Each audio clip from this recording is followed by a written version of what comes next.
Meu nome é Uvaldo Rosa, médico, cardiologista. Hoje vamos estar conversando sobre inflamação subclínica ou inflamação silenciosa. A prevenção das doenças crônicas é a principal meta para uma longevidade saudável.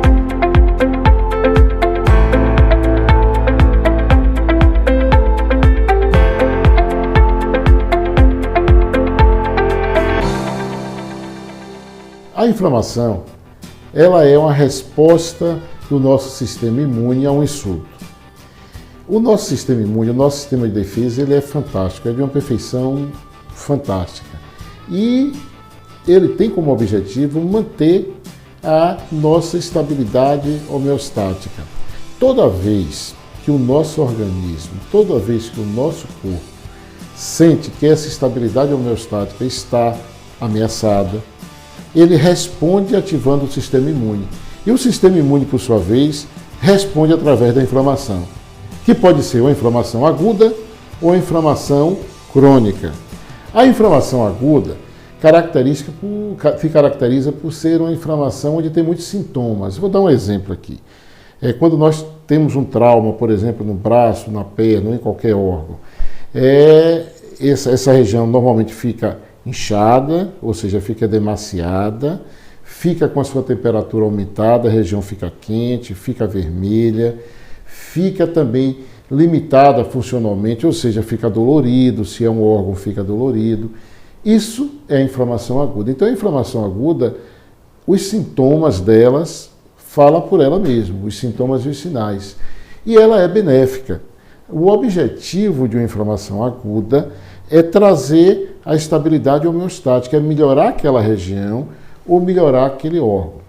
E nós temos a inflamação crônica, que é a inflamação crônica, aí ela já é assintomática. E é uma inflamação que pode demorar de dias a meses, a anos ou até décadas. E hoje nós temos conhecimento que essa inflamação silenciosa, essa inflamação subclínica, essa inflamação crônica, ela é um dos pilares para as doenças crônicas. Quando eu falo doenças crônicas, eu estou falando das doenças cardiovasculares, das doenças oncológicas, das doenças neurodegenerativas, das doenças autoimunes, das doenças mentais, do diabetes, da hipertensão. Então, veja bem, nós estamos falando de algo que é um pilar importante para o desenvolvimento das doenças crônicas. Então é muito importante a gente identificar se determinada pessoa, se determinado paciente, se ele tem uma inflamação subclínica, uma inflamação silenciosa ou não. Então, primeiro identificar. E quando identificado, combater isso. Que a gente vai estar combatendo, a gente vai estar evitando as doenças crônicas degenerativas, ou, se já tem uma doença crônica estabelecida, a gente vai estar ajudando também na recuperação. A nossa civilização, de maneira geral, a civilização atual, é uma civilização pró-inflamatória, né? Os nossos hábitos de vida, a nossa cultura mudou ao longo da existência do homem, e hoje nós temos uma civilização que a gente pode chamar de pró-inflamatória.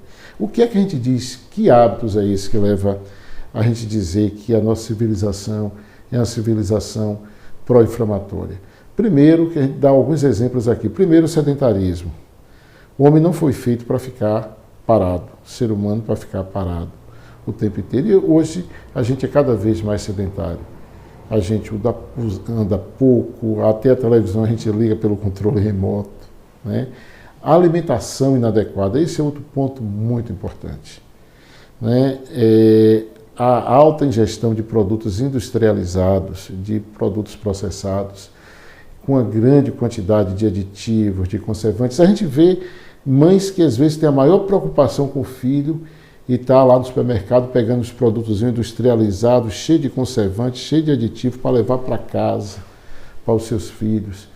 A grande ingestão de carboidratos simples, principalmente de açúcares simples, de gorduras ruins, as gorduras as gorduras trans, de pesticidas, né, de agrotóxicos. Então, a alimentação nossa está muito inadequada. Nós precisamos melhorar o nosso perfil alimentar. Uma outra coisa que faz parte do cotidiano de todo mundo é o grande uso de plásticos. Se você abrir sua geladeira hoje, chega em casa e abrir a geladeira, você vai tomar um susto com a grande quantidade de plástico que você tem em sua geladeira. A maioria dos alimentos estão acondicionados em vasos plásticos, você usa grande quantidade de plástico no seu dia a dia, e uma boa parte desses plásticos liberam substâncias tóxicas. Entre elas, o bisfosfenol A, mas várias outras substâncias também, que têm um potencial inflamatório, um potencial ruim sobre o nosso organismo. A intoxicação por metais pesados, cada vez mais frequentes, pelo dia a dia mesmo, como mercúrio, chumbo, arsênio, né? Então isso a grande quantidade de pessoas que a gente encontra hoje intoxicada também por metais pesados. A exposição eletromagnética. Quantas horas nós estamos ficando por dia frente a um computador, frente a uma televisão, enfim, essa exposição eletromagnética, será que ela é inócua mesmo? Né? Talvez nós não tenhamos ainda os dados definitivos agora, mas tudo leva a crer que no futuro nós teremos, e isso tem uma interferência também. O grau de exposição à luz artificial, nós precisamos ter exposição à luz natural também. E muitas pessoas hoje, elas vivem durante o dia inteiro expostas à luz artificial. E essa luz artificial também, ela provoca a inflamação. A saúde bucal, nós estamos acostumados a escutar o coração, ver o intestino, procurar ver como é que está o fígado, mas a gente está pouco preocupado em avaliar a saúde bucal. A saúde bucal é muito importante para as doenças crônicas também, como anda a saúde. O ritmo circadiano, o sono adequado, nós precisamos respeitar o ritmo circadiano, dia e noite, precisamos dormir adequadamente. Quando isso não acontece, o nível de inflamação crônica também é grande. As infecções virais, bacterianas. Então, se a gente for observar de perto, hoje a maioria das pessoas, eles estão dentro desse perfil que eu estou colocando aqui. Então, podemos dizer que nós temos uma civilização pró-inflamatória. E essa inflamação, ao longo dos anos, e às vezes ao longo de décadas, ela leva à disfunção de células, à disfunção de órgãos e até as doenças crônicas. Eu quero falar um pouquinho aqui de uma maneira muito rápida e de uma maneira até muito resumida o processo da inflamação. Quando o nosso organismo, por algum motivo, ele se sente ameaçado no seu equilíbrio homeostático, ele libera na corrente sanguínea um hormônio sinalizador de inflamação que é chamado de TNF-alfa. Esse hormônio, que é um hormônio que o organismo libera na corrente sanguínea quando sente a sua estabilidade homeostática ameaçada, ele vai penetrar nas células e vai interagir com um complexo chamado NF-kappa-beta. E isso vai levar à produção de substâncias que são inflamatórias, que são as citocinas pró-inflamatórias. Claro que isso é de uma maneira muito resumida, mas nós temos ainda outros atores aí, outros fatores que podem potencializar essa inflamação. E entre esses fatores, esses atores, dois eu quero citar aqui que são muito importantes, que é o nível de cortisol plasmático. O cortisol plasmático, que é o nosso hormônio responsável pela reação ao estresse, quando ele está baixo, quando nós temos o hipocortisolismo, o nosso organismo responde de uma maneira muito mais forte à inflamação. Então, o hipocortisolismo, ele predispõe à inflamação silenciosa, à inflamação subclínica. Outro ator importante também para intensificar a reação inflamatória são os baixos níveis do hormônio D ou da vitamina D. Então, quando a vitamina D ela tem baixos níveis, o nosso organismo responde também de uma maneira exacerbada ao processo inflamatório. Então, nós precisamos identificar aquelas pessoas que têm uma inflamação subclínica e nós precisamos combater isso. Eu sei que depois de tudo isso, você já deve estar perguntando, bom, e como é que eu identifico? Porque eu falei aqui que a inflamação aguda não precisa nada disso, você já está vendo ali, está inchado, está doendo, tá, quando você movimenta, se você toca no órgão, está doendo, se você faz ultrassom, você vai ver o órgão inflamado. Mas a inflamação subclínica, não, ela não tem sintoma. E nós precisamos identificar. Então, de que maneira a gente faz para identificar uma inflamação subclínica, uma inflamação silenciosa?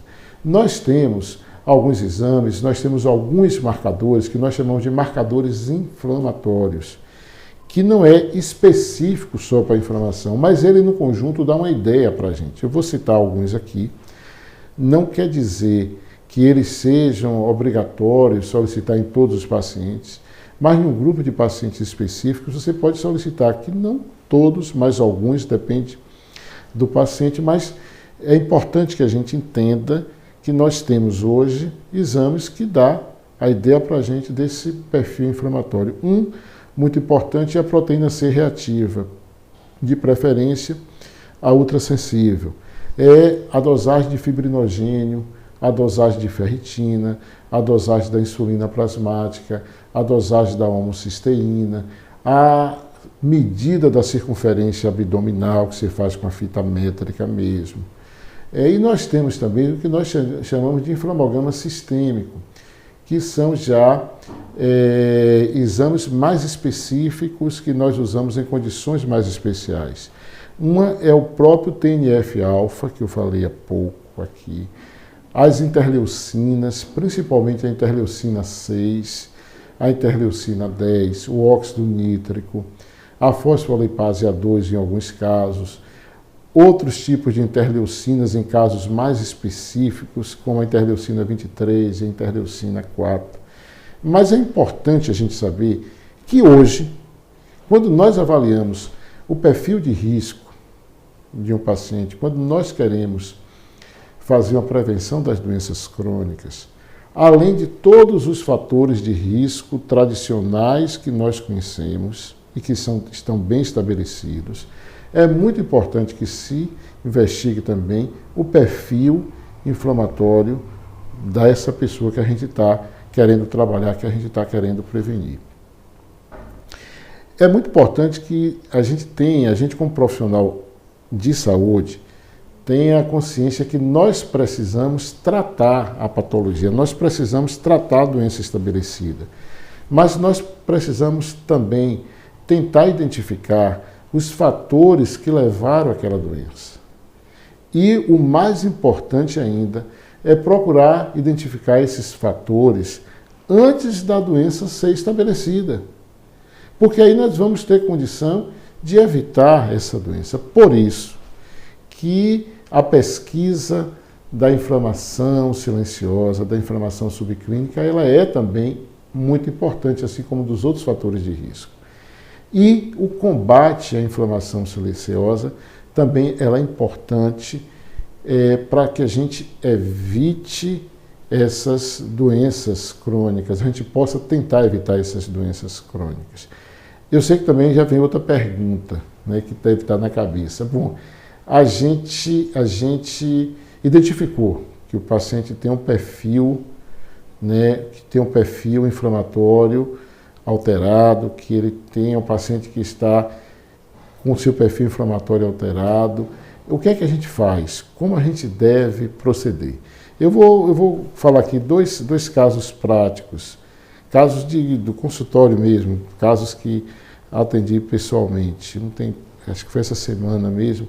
Um rapaz de 46 anos, um senhor de 46 anos, com 1,76 m de altura, com 102 quilos, então está com peso muito acima do normal, com a circunferência abdominal bem alterada, estava com a pressão arterial em 150 por 100, né, com a glicemia de jejum de 115, com a insulina de 27, com a ferritina levemente aumentada, ele estava com a proteína C reativa de 8, pouco elevada também, tinha o fator TNF-alfa, que é fator de necrose tumoral alfa, também elevado, estava em 8. Então, além de outros fatores de risco, era também um paciente que tem um grau de inflamação silenciosa, de inflamação subclínica. Então, o que é que a gente orienta para essa pessoa? Não é só fazer o tratamento da patologia que está estabelecida, mas é tentar tirar essas causas, melhorar esse perfil inflamatório. Então, esse é um paciente que a gente tem que trabalhar muito forte, mudanças de hábitos de vida, né? É um paciente que precisa emagrecer, é um paciente que precisa ter uma atividade física regular. Ele quando chegou, ele tinha como queixa principal que ele sentia cansado. É um empresário que não estava podendo participar de reuniões de tarde, estava fugindo de compromissos de tarde, porque cochilava no meio das reuniões. Estava sem poder dirigir, porque dava sono na estrada, estava cochilando. Então, ele precisa de mudanças do estilo de vida. No que se refere ao sedentarismo, alimentação, ele estava com um hábito muito ruim, acordava 2, 3 horas da manhã para assistir televisão, ficava no quarto com o celular ligado, o computador ligado até tarde. Então, melhorar o ritmo de sono, melhorar o ritmo, ele seguir o ritmo circadiano, ter um sono reparador, fazer atividade física, melhorar a alimentação, evitar diminuir o uso de carboidratos simples, diminuir o uso de açúcares, diminuir o uso da gordura ruim, né? Priorizar o uso dos carboidratos mais complexos, da gordura boa, evitar alimentos industrializados, evitar alimentos processados, melhorar o equilíbrio entre a ingestão de ômega 3 e ômega 6. E só um pouquinho, aproveitando esse caso, para dar só um ligeiro toque sobre isso. O ômega 6 e o ômega 3 são ácidos graxos essenciais, ou seja, o nosso organismo não produz, depende da ingestão. Só que o ácido ômega 6, ele é um ácido, o ácido graxo ômega 6, ele é pró-inflamatório. E o ácido graxo ômega 3, ele tem um papel anti-inflamatório. Os dois são necessários para o nosso organismo. Porém, nós cada vez ingerimos menos ômega 3, ingerimos mais ômega 6, porque todos aqueles alimentos que eu falei há pouco, que são prejudiciais, os alimentos processados, eles têm muito ômega 6. Então, nós precisamos melhorar o equilíbrio da ingestão, precisamos ingerir uma quantidade maior de ômega 3 para evitar o processo inflamatório. Então, veja quantas coisas devem ser aconselhadas a esse paciente. A primeira coisa, ele precisa passar por um nutricionista, precisa de um tratamento multiprofissional, não só o médico, mas um nutricionista, de preferência um nutricionista funcional, que possa orientá-lo no sentido de melhorar não só a inflamação, mas vários outros fatores. E alguns desses pacientes, nesse paciente mesmo, nós entramos com alguns suplementos que se faziam necessário também para ajudar. Uma outra paciente, que foi uma paciente mais jovem, uma paciente de 32 anos, que estava também com peso muito acima do normal, né? E aí vinha com a pressão alta já há uns 3 anos, usando medicação para pressão, e ela achou que, como estava usando medicação para pressão alta, precisava usar um remédio para proteger o estômago, e aí ela começou a usar, por conta própria, um inibidor de bomba de prótons, o omeprazol, da vida já vinha há quase 2 anos usando o omeprazol, né? Usava também o anticoncepcional. Então veja que o perfil aí é diferente, é o paciente mais jovem ainda, que está com peso acima do normal, que usa contraceptivo oral, que estava usando o inibidor de bomba de prótons, e como ela estava com peso muito acima do normal, ela sentia muitas dores lombares também, e usava muito anti-inflamatório. Então ela estava usando 3 drogas que têm um papel pró-inflamatório, que são o inibidor da bomba de prótons, quando usado dessa maneira, é uma medicação que deve ser usada sob prescrição médica e por um período limitado para tratar sua patologia, mas não pode ser e não deve ser uma medicação de uso de uso contínuo, e hoje cada vez mais a gente vê muitas pessoas fazendo uso de omeprazol, pantoprazol e tantas outras assim de uso contínuo. É uma paciente que fazia uso de anticoncepcional, que também é uma medicação que leva à inflamação, e também fazia uso de anti-inflamatório não hormonal, que apesar do nome anti-inflamatório, mas ele termina piorando a inflamação subclínica. Então, veja que a abordagem dessa paciente, além das mudanças do estilo de vida, da alimentação, é necessário também que se controle essas drogas, essas medicações que ela usa. Então, esse é um dia a dia. Esse é um dia a dia de quem está na prática clínica, e é importante que nós possamos considerar os outros fatores de risco, todos para as doenças crônicas, mas nós não podemos deixar de considerar, nós não podemos deixar de buscar a inflamação silenciosa, a inflamação subclínica, porque, sem dúvida, é um dos pilares para o desenvolvimento das doenças crônicas. E prevenir as doenças crônicas é melhorar a qualidade de vida, é ter uma longevidade saudável. Para encerrar, eu só vou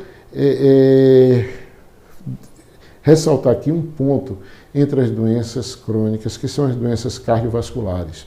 As doenças cardiovasculares, elas continuam como a principal causa de mortalidade e morbidade em todo o mundo. No Brasil, em todo o mundo, se você chega, faz qualquer pesquisa, se você faz qualquer análise, as principais causas de morte e de morbidade são as doenças cardiovasculares. Basta você refletir aqui quantas pessoas você conhece, ou você conhecia, que teve morte súbita. Quantas pessoas você conhece ou você conhecia que teve um AVC? Quantas pessoas você conhece ou conhecia que teve um infarto, que fez angioplastia, que tem um aneurisma, que tem uma doença de carótida? Então, tudo isso são as doenças cardiovasculares. E nós precisamos também trabalhar na prevenção dessas doenças cardiovasculares. Muitos fatores de risco hoje são estabelecidos para as doenças cardiovasculares. Porém, nós temos um número que não é pequeno de pacientes e de pessoas que desenvolvem essas doenças e que nós não temos esses fatores de risco tradicionais presentes. Então é evidente que nós precisamos buscar outros fatores de risco. E uma das coisas para ser buscado é a inflamação silenciosa. Quando a gente fala em doença cardiovascular, a gente precisa pensar em uma coisa chamada endotélio vascular. O que é endotélio vascular? É aquela camada de células que reveste todos os nossos vasos. Isso nós chamamos de endotélio vascular. Quando a gente fala em órgão, por exemplo, se a gente falar aqui em pulmão, em fígado, em cérebro, em coração, vem na cabeça da gente a imagem daquele órgão. Vem na cabeça da gente a imagem do pulmão, do cérebro, do fígado, do coração, com suas características próprias, com suas particularidades próprias. Nós precisamos, quando a gente fala nas doenças cardiovasculares, nós precisamos pensar no endotélio vascular como um grande órgão, com características próprias e com particularidades próprias. E muitas vezes nós não pensamos dessa maneira. E nós precisamos pensar no endotélio vascular como um órgão com características e com particularidades próprias. E a gente deve pensar que maneiras a gente tem para ajudar aquele endotélio vascular. É porque ali é que se processa, ali que se inicia todas as alterações que vão levar às complicações e aos eventos cardiovasculares. Então, pensar em endotélio vascular é muito importante. E a inflamação silenciosa e a inflamação subclínica, ela tem um papel importante sobre a função do endotélio vascular. Então, a inflamação silenciosa, a inflamação subclínica, ela prejudica a função do endotélio vascular. Você melhorando essa inflamação, você vai estar melhorando também o endotélio vascular. Então, nós estamos falando de algo que precisa ser identificado, e nós falamos a maneira que a gente tem para identificar, e precisa ser combatido. Esse combate precisa ser um trabalho muito profissional, com o profissional médico, mas com o profissional da nutrição, também o profissional da educação física, e principalmente com a consciência das pessoas da necessidade de mudar o estilo de vida.